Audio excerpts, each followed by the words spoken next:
জগতত কোনো অধ্যায়ত আছে নেকি যে মানুহ মৃত্যু হলে বা সন্তান জন্ম হলে মঙ্গলতীৰ ওচৰত চোৱা চিতা কৰি কৰ্ম কৰা।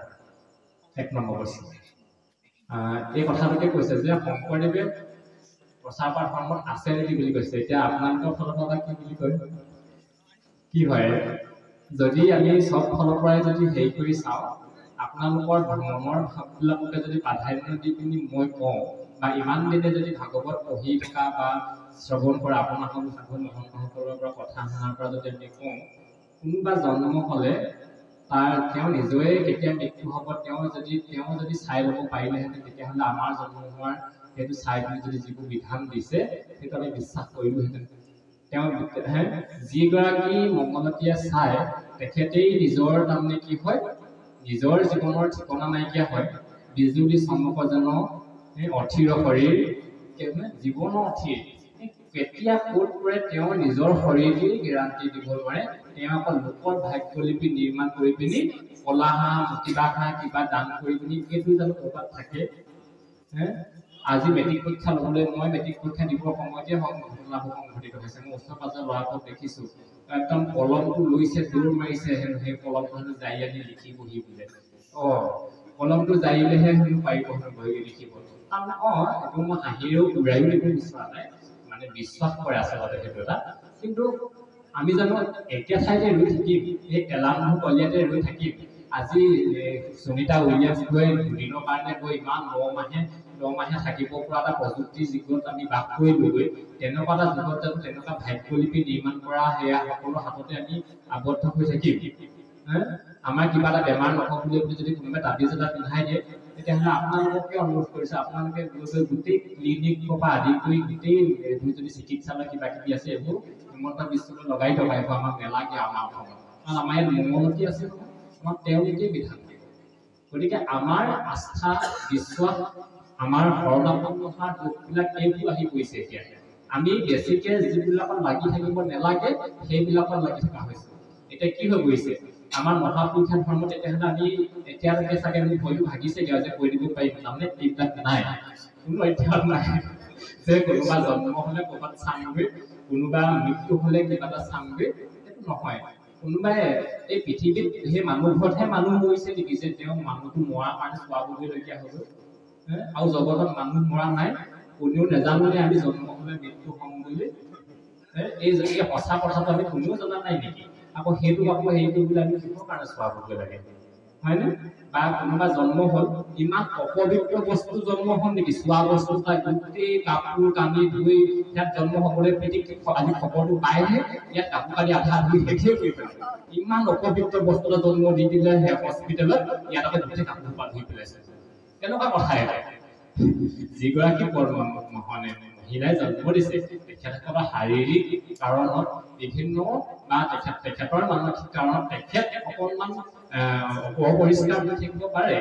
কিন্তু সেইবুলিতো নগাই ল'ৰা পালে নাগিনীয়ে ল'ৰা পালে নগাই গোটেই পৰ্বতত গোটেই মানে নিয়ম পালন কৰাৰ নিচিনাকে কথাটো এনেকুৱা নহয় হয় নাই। আজিকালি আমি বিজ্ঞান প্ৰযুক্তিবিদ্যাত মানে বাস কৰিছো কেনেকে আপোনালোকে জানে কেনেকে ল'ৰা ছোৱালী জন্ম হয়। আপোনালোকে মহিলাসকলে ৰাতি পোহৰ দি থাকিব জানো মতা মানুহক থাকিবলৈ নিদিয়ে বাহিৰলৈ উলিয়াই পঠিয়াই। গতিকে আপোনালোকে দেখিছে নহয় বা নিজেও সন্মান জন্ম কৰিছে আপোনালোকে জানে নহয় ক'ত কি অসুচি ক'ত কি শুচি। তেতিয়াহ'লে এনেকুৱা অসুচি বস্তু জন্ম দি দিলে নে ঘৰ বোৱাৰীজনীয়ে যে আমি শুচি কৰিবৰ কাৰণে মঙ্গলতীৰ ওচৰত চাবগৈলগীয়া হয়। যিটো বস্তু জন্ম হ'লে ঘৰখন আনন্দত আপোন পাহৰা হ'ব লাগে। যিখন ঘৰতে পুত্ৰ সন্তান আহিছে কন্যা সন্তান আহিছে এই বুলি আনন্দ কৰিব লাগে। কিন্তু তাৰ ব্যতিৰেকে আমি কৰি আছো কি এইটো বস্তু জন্ম হ'লে চোৱা কৰা গোটেইখন এতিয়া আমি মানে চৌহাৰি ধুই পিনি চব এইটো হেৰি কৰিব নালাগে এনেকুৱা নিচিনাবিলাক হৈ আছে। গতিকে বিজ্ঞান প্ৰযুক্তিবিদ্যাৰ যুগত এইবিলাক মূলক হৈ আছে। তাৰপাছত আহিলে আৰু এটা মই উদাহৰণ দিম বুলিছিলোঁ। এতিয়া আমি কৰোণা মহামাৰী চবেই প্ৰত্যক্ষ কৰিব। পুলিচে কি বুলি কৈছে বা চৰকাৰে কি বুলি ঘোষণা কৰিলে আপোনালোকে বাহিৰলৈ ওলাব।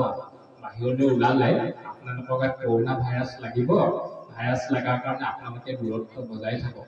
কিন্তু অসমীয়া মানুহখিনিয়ে মানিছিল জানো নাই। তাৰ কাৰণে পুলিচে কি কৰিবলগীয়া হৈছে টীকাকৰণ কৰি দিছিলে যাকে য'ত পাইছে লাঠিয়ে কোবাইছে। কিন্তু এইটো কথা কোৱা হ'লে আমি বিশ্বাস কৰিলোহেঁতেন আজি এই সন্ধিয়া 7 বজাৰ লগে লগে অসমীয়া মানুহ কোনো ঘৰৰ পৰা নোলাব দেই এইখিনি সময়ত চোৱা লাগি আছে। এইটো দৃষ্টিৰে যদি কৈ দিয়া হয়হেঁতেন কৈ দিয়াৰ লগে লগে কোনো মানুহ কিন্তু ঘৰ পৰা নোলালেহেঁতেন এইটো একদম সম্পূৰ্ণ সত্য কথা হয়নে নহয় কিন্তু আমি সেই সঁচা কথাটো আমি মানি লোৱা নাছিলোঁ তেতিয়া কিন্তু এনেকুৱাকে যদি কৈ দিয়া হয়হেঁতেন চোৱা লাগিব তহঁতি নোলাবি এনেকে বুলি যদি কৈ দিয়া হয়হেঁতেন কিন্তু আমাৰ অসমীয়া সমাজখনে কিন্তু আমি মানি ল'লোহেঁতেন গতিকে আমি বৰ আৱেগিক হৈ আছোঁ কোনোবাই যদি কিবা কৈছে কোনোবাই যদি নামঘৰৰ বিষয় বুলিয়াই বা সাঁতোলা বা আদি কৰি মেধিয়ে যদি কিবা এটা কৈছে সেইটোকে সঁচা বুলি মানি থৈ দিব হা ক'ৰবাত বোলে ব্যাখ্যা হৈছিলে মোক এদিন মিছাই কৈছিলে গোবৰ্ধন পৰ্বতটো বোলে কৃষ্ণই লাগিছিলে কি হয় জানে নাই বুলি কৈছিলে তেতিয়াহ'লে ব্যাখ্যা কৈছে কেয়া গ'লেতো গোবৰ এজৰ পৰাহে দাঙি ধৰি আছিলে এনেকুৱা ব্যাখ্যা জানো ক'ৰবাত হয় মইতো আচাৰ কেৱলে তোমাৰ অপৰাধী নাৰায়ণ এই বুলি প্ৰাৰ্থনা ভাগৱতৰ ব্যাখ্যা হৈছে মই দুবিধ আচাৰ কৰিছোঁ মই দুবিধ আচাৰ কেৱলে তোমাৰ কাৰণে লৈ আহিছিলোঁ বুলি কৈছে অপৰাধী নাৰায়ণ কি হৈছে যে বাটতে অপৰাধী নাৰায়ণে পালে খাই পেলালে এইটো যাতে ব্যাখ্যা হয় গতিকে মইতো আচাৰ কেৱলে তোমাৰ মইতো আচাৰ বুলি ক'লে জানো মই দুবিধ আচাৰ হৈ পৰে গতিকে সেই ভাৱনাক যদি আমি লওঁ তেতিয়াহ'লে এনেকুৱা হয় আমাৰ সংস্কৃতিৰ বহুত কথা আছে পাপস্নানে নৰকং যান্তি বুলি আছে ৰাতিপুৱা গা ধুলে মানুহ নৰকলৈ যায় সেইটো হয় জানো ৰাতিপুৱা গা ধুলে মানুহ মানে ভাল থাকে স্বৰ্গৰ এনেকুৱা প্ৰাপ্তি হয় বুলি কৈছে পাপস্নানে নৰক কম কি জানে কম মানে স্বৰ্গ মানে এনেকুৱা কথা বুজায় কিন্তু সেইটোকে আমি